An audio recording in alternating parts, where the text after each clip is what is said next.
Hi everyone, मैं हूं मोहित गोयल और आप देख रहे हैं टिप्स एंड ट्रिक्स गुरु। आज हम अपने इस वीडियो में आपके साथ लेटेस्ट अपडेट शेयर करने वाले हैं, जो कि जीएसटी काउंसिल मीटिंग 10 जनवरी को डिसाइडेड है। उस मीटिंग में क्या क्या डिस्कशन होने वाला है, क्या डिसीजंस आने वाले हैं, उसके बारे में हम इस वीडियो में आपको बताएंगे। जैसा कि आप लोगों को पता है कि 31st जीएसटी काउंसिल की मीटिंग में कुछ डिसीजंस को ग्रुप ऑफ मिनिस्टर्स और कुछ कमेटीज़ को रेफ़र किया गया था, जिसमें से एक डिसीजन था कि स्मॉल सर्विस प्रोवाइडर्स को भी कंपोजिशन स्कीम का फ़ायदा दिया जाए। उस पर क्या रेट होना चाहिए, उसकी क्या थ्रेशोल्ड लिमिट होनी चाहिए थी, उसको लॉ एंड फिटमेंट कमेटी को इसके ऊपर अपने कमेंट्स देने थे।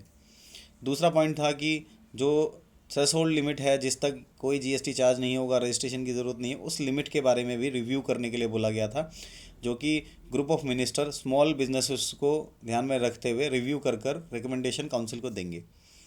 तो इस रिव्यू कमेटी ने क्या डिसीजंस लिए हैं जो कि काउंसिल को एड्रेस होने वाले हैं 10 जनवरी को जो मीटिंग होने वाली है, हम इसके बारे में बात करेंगे। तो सबसे पहले बात करेंगे हम जीएसटी में जो थ्रेशोल्ड लिमिट थी उसके बारे में, क्या डिस्कशंस इनका अपनी मीटिंग में हुआ। क्योंकि जीएसटी काउंसिल की जो मीटिंग होने वाली है उससे पहले ग्रुप ऑफ मिनिस्टर्स की और कमेटी की डिस्कशन हुई। उस डिस्कशन में जो कंक्लूजन निकला है वो हम आपके साथ शेयर करते हैं। इसमें सबसे पहले जो ग्रुप ऑफ मिनिस्टर है उसमें जीएसटी काउंसिल की एक मिनिस्टर्स के ग्रुप की जो मीटिंग हुई वो संडे को हुई। इस मीटिंग में उन्होंने 20 लाख की जो एनुअल टर्नओवर की लिमिट है उसको कैसे बढ़ाया जाए इसके बारे में बात की, जो कि state finance minister Shiv Pratap Shukla ji की अध्यक्षता में ये बैठक हुई। इसमें सबसे पहला सुझाव दिया गया है कि लिमिट को बढ़ाकर डबल कर दिया जाए, यानी 40 लाख रुपीज़ कर दिया जाए।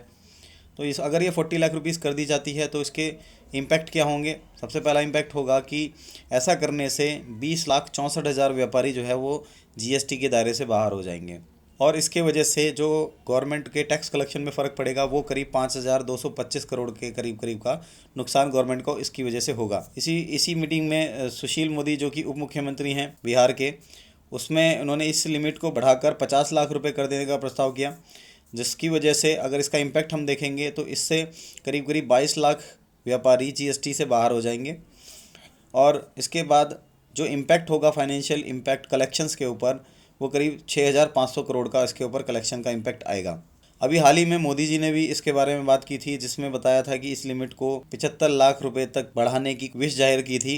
कैलकुलेशंस को देखा जाए कि अगर ये लिमिट 75 लाख रुपए तक हो जाती है तो करीब 24 लाख बिजनेसमैन जो हैं वो जीएसटी से बाहर हो जाएंगे, और इसका फाइनेंशियली जो इम्पैक्ट आ सकता है वो करीब 8,000 करोड़ का फ़र्क पड़ सकता है। तो ये तीनों, इन्हीं सभी बातों पर विचार करते हुए ग्रुप ऑफ मिनिस्टर ने अपनी रिकमेंडेशंस काउंसिल को देनी है अभी 10 जनवरी को। तो ऑल्दो इस बात पर सब लोग सहमत थे कि ये लिमिट बढ़ाई जाए, लेकिन कितनी की जाए इसके ऊपर विचार सहमति नहीं बन पाई। कोई 20 लाख को 40 लाख करने के लिए बात करी, किसी ने 50 लाख बात कही, और कुछ 75 लाख रुपए का भी मोदी जी का कुछ इंडिकेशन था।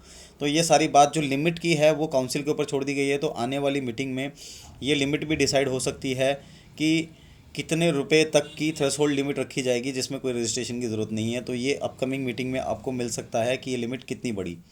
हाँ, डेफिनेटली ये लिमिट बढ़ने वाली है, बट कितनी बढ़ने वाली है अभी मिनिस्टर्स का कुछ एक मत नहीं हो पाया। इस पे जीएसटी काउंसिल को डिसीजन अभी लेना है। इसके साथ साथ एक और इस डिस्कशन हुआ इसके ऊपर, जो इन्होंने एक एडवाइस की, जिसमें कि एक कंपोजिट टैक्स पेमेंट टाइप की स्कीम के बारे में बात की गई, जिसमें बताया गया कि 50 से 60 लाख रुपए तक का जो भी बिजनेस करते हैं एमएसएमई, उनको एक साथ एक कंसोलिडेटेड पेमेंट करने में की भी स्कीम के बारे में डिस्कशन हुआ, जिसमें कि 50 से 60 लाख रुपए तक के स्लैब वालों को 5,000 रुपये और 60 लाख से 75 लाख रुपए तक का कारोबार करने वालों को 10 से 15,000 रुपये तक का जीएसटी फिक्स रेट से लागू करने की बात भी डिस्कशन में आई। जो मीटिंग हुई उस मीटिंग में ये बात तो सबकी एक राय थी कि जो स्मॉल बिजनेस यूनिट्स हैं वो जो सप्लाई कर रही हैं, यानी मटेरियल का सप्लाई कर रही हैं, उनके लिए ये लिमिट थोड़ी है, उस लिमिट को बढ़ाया जाए।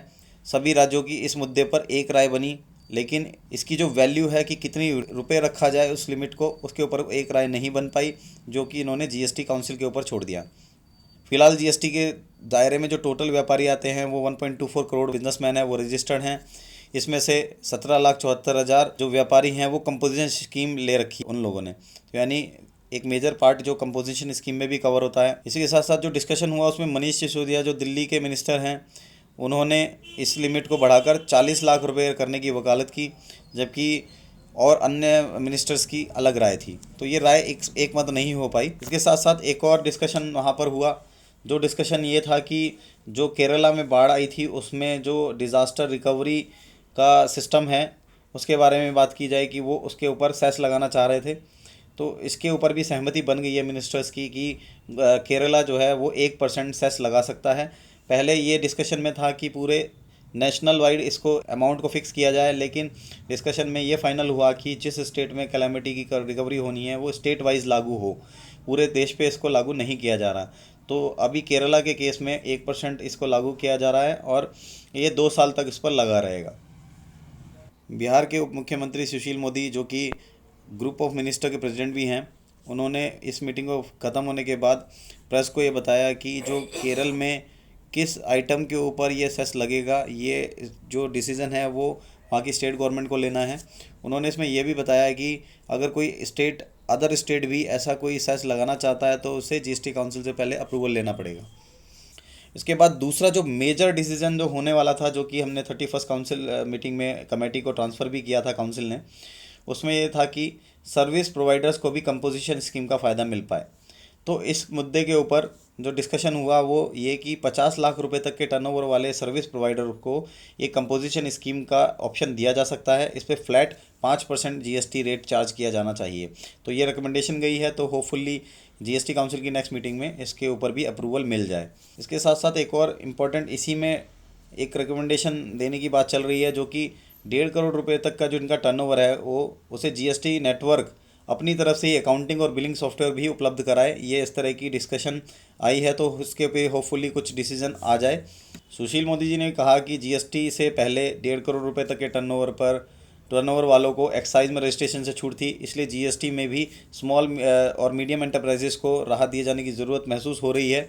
उन्होंने बताया कि समिति ने कंपोजिशन स्कीम की भी 1 करोड़ रुपए से सीमा बढ़ाकर 1.5 करोड़ रुपए करने की सिफारिश की है। यानी जो कंपोजिशन स्कीम लेने वालों की जो थ्रेशोल्ड लिमिट है वो 1 करोड़ अभी प्रेजेंट में है, उसको भी बढ़ाकर 1.5 करोड़ करने के लिए सिफारिश की जा रही है। तो इसके ऊपर भी कोई डिसीजन आ सकता है। इसके अलावा इस स्कीम के तहत कारोबारियों को तिमाही की जगह सालाना रिटर्न, यानी क्वार्टरली रिटर्न की जगह उसको सालाना रिटर्न भरने के लिए भी उन्होंने रिकमेंडेशन मिनिस्टर्स ने किया है। तो इसके ऊपर अगर आ जाता है तो ये बहुत अच्छा स्टेप होगा कि जो एक्स्ट्रा बर्डन अकाउंटिंग का और कंप्लाइंसेस का बढ़ रहा था वो भी कारोबारियों से, कुछ बिजनेसमैन से कम हो जाएगा। जबकि लेकिन टैक्स पेमेंट उन्हें क्वार्टरली करने के लिए बात कही गई है, यानी टैक्स का पेमेंट तो वो क्वार्टरली करे बट अपनी रिटर्न जो है वो टाइमली फाइल कर दे। रिटर्न फाइल करने का जो टाइम है वो एनुअल इस पर किया जाना है। टोटल ये जो डिस्कशन हुआ, ये डिस्कशन अभी अब 10 जनवरी को इन सब पर फाइनल डिसीजन काउंसिल का आने वाला है, लेकिन मिनिस्टर्स का जो डिस्कशन हुआ है उसका आउटकम हम आपके सामने इस वीडियो के थ्रू ला रहे हैं। और इसी तरह के लेटेस्ट अपडेट्स के लिए जुड़े रहिए टिप्स एंड ट्रिक्स गुरु के साथ। Thank you.